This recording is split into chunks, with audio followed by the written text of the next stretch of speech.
Let's get to the latest, and this is in regard to External Affairs Minister S Jaishankar, who is in London, met with his UK counterpart. Foreign Secretary David Lammy held a wide range of talks covering strategic coordination, trade negotiation, next generation technology, and of course, after meeting with his UK counterpart, he went on to social media site X saying that held wide-ranging and productive talks with David Lammy. We discussed the entire gamut of bilateral ties, especially our focus on strategic coordination, political cooperation, trade deal negotiation, education, technology, mobility, and people-to-people exchanges. He added that both sides agreed to outline the next steps to further strengthen and structure their engagement. Lammy described the discussion as part of a new era in the relationship between the two nations, and this is from FTA, the Free Trade Agreement negotiations last week, to discussions on growth, security, foreign policy. Our partnership makes our people safer and more prosperous, is what David Lammy had to say. The two sides are also exploring collaboration in key sectors, including artificial intelligence, telecom, and also critical minerals. The United Kingdom also welcomed the opening of 2 new Indian consulates as well. To know more on this, we have my colleague Radhika Iyer joining us. Radhika, take us through the key takeaways of that crucial meeting between the 2 foreign ministers, and also, get us details of these 2 new Indian consulates that have come up.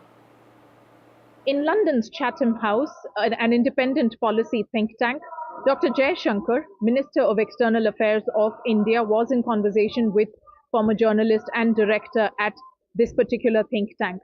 Trade, growth and economy was the focus of his conversation.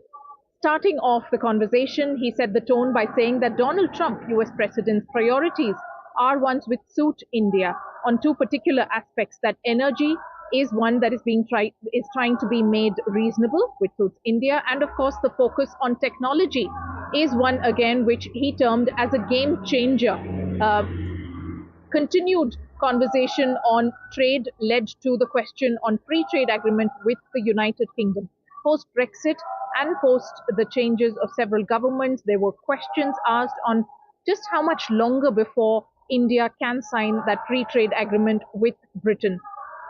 Dr. Jaishankar's optimism apparently showcases that there has been a progress in negotiations, and he also mentioned that it is quite natural for these conversations and negotiations to take much longer. He did use the fact that there is going to be consequences on the economy basis any decision made on the free trade agreement, and so he said it won't be too long before a free trade agreement has been signed.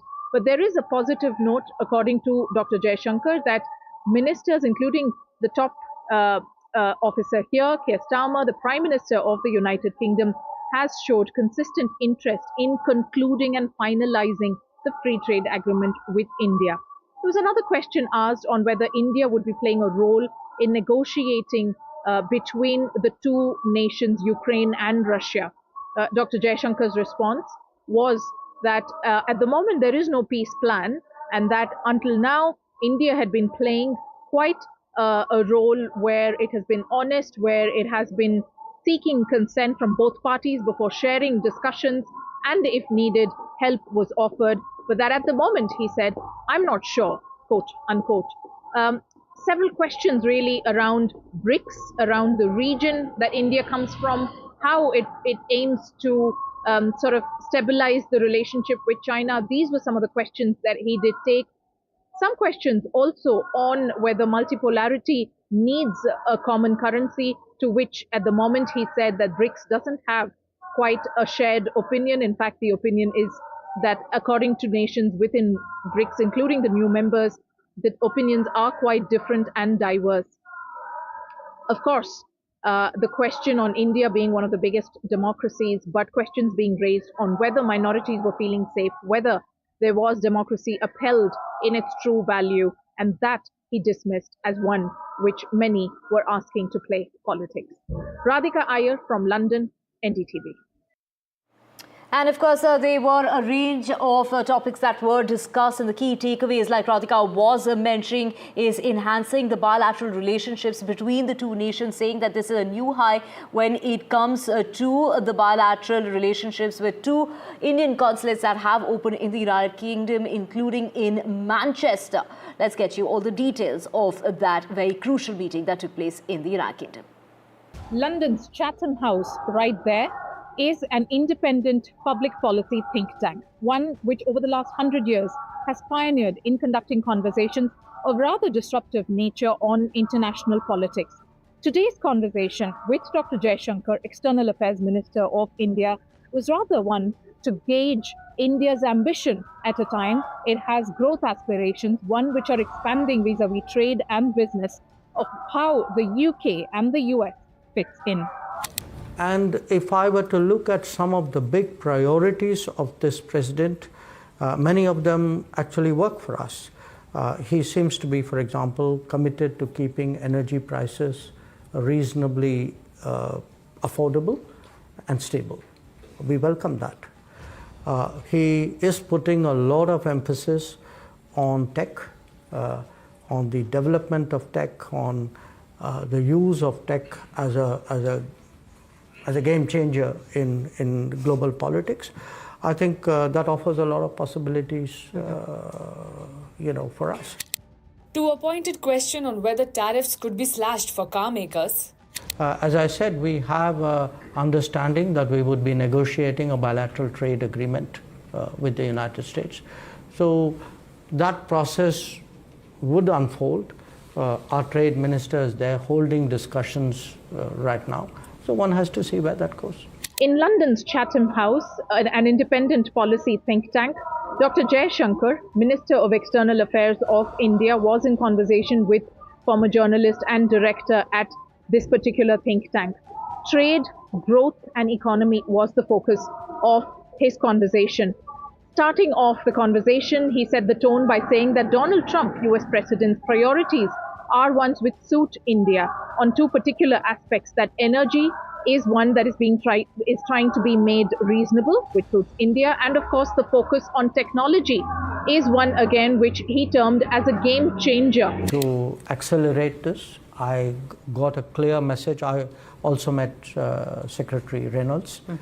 So I think from Prime Minister Starmer, from Foreign Secretary Lammy, from Secretary Reynolds, I got a consistent message from all of them that the British side is also interested in moving it forward. We had a round last month in February in Delhi when Secretary Reynolds was there. We remain in touch. I had a few points to convey on behalf of my concerned colleagues as well. So I am cautiously optimistic that it will, the pace will quicken. Hard to say when it would come to head, but I certainly, would hope that it doesn't take that long. Dr. Jaishankar is in the UK for a 6-day trip and will be inaugurating 2 new consulates in Manchester and Belfast. Radhika Iyer for NDTV. And let's get you the latest when it comes to Prime Minister Justin Trudeau and his US counterpart, who spoke over the phone on Wednesday about the ongoing trade war. And their senior officials have been in contact throughout the day as both sides discuss a deal to temporarily lift all tariffs or possibly negotiate carve-outs for certain sectors. Canadian officials have described the situation as fluid, unpredictable and this is also calling it chaotic. Well, the US president has announced exemptions on his proposed tariffs on imports from Mexico and Canada, at least in the auto sector. There's a possibility further tariff exemptions could be announced at some point, but there are no firm guarantees yet, is what we're hearing from our sources.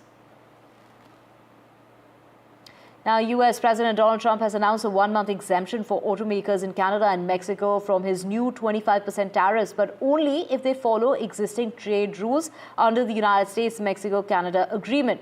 The temporary relief comes after a phone call with the two leaders, whether it's Justin Trudeau as well as also Donald Trump, describing as somewhat of a friendly conversation. Auto stocks rebounded sharply after that announcement, but broader trade tensions remain with Canada and Mexico threatening retaliation.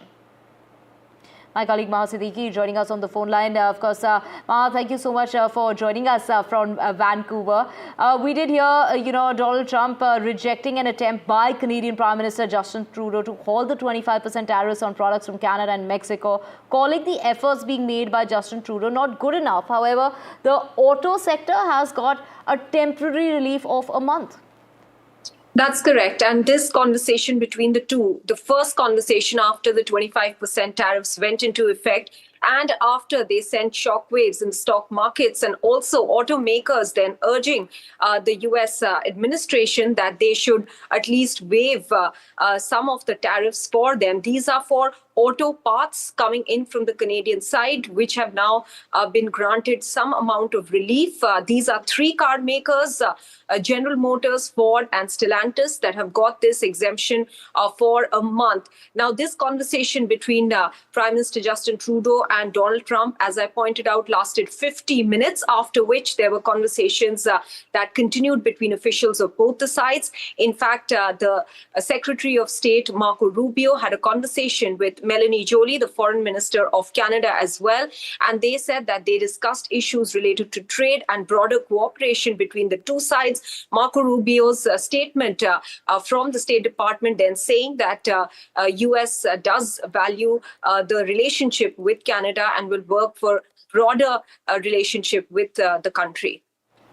Right. Thank you so much, Maha, for joining us with all those details. We will keep coming back to you for more on that. With that, slipping in a short break, back to the whole lot more.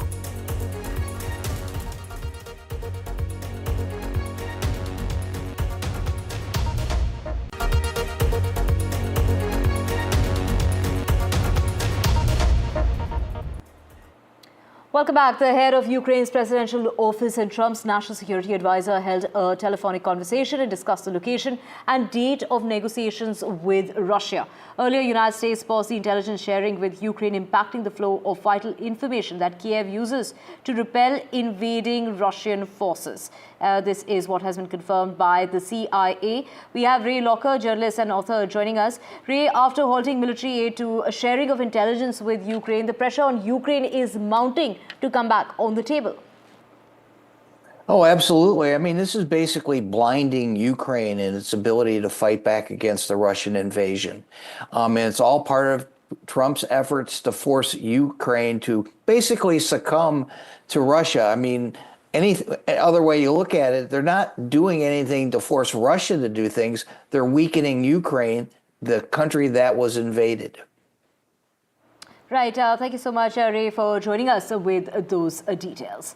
Moving on now to Tesla, that is finally entering the Indian market, signing a lease for its first showroom that's coming up in Mumbai. Almost the size of a basketball court. It will be located in the BKC area close to the airport. It's going to cost over $2.5 million in rent over the next 5 years. This marks a revival of Tesla's India's plans after they were scrapped last year, and reports suggest that Tesla is finalizing another showroom that's going to come up in the national capital.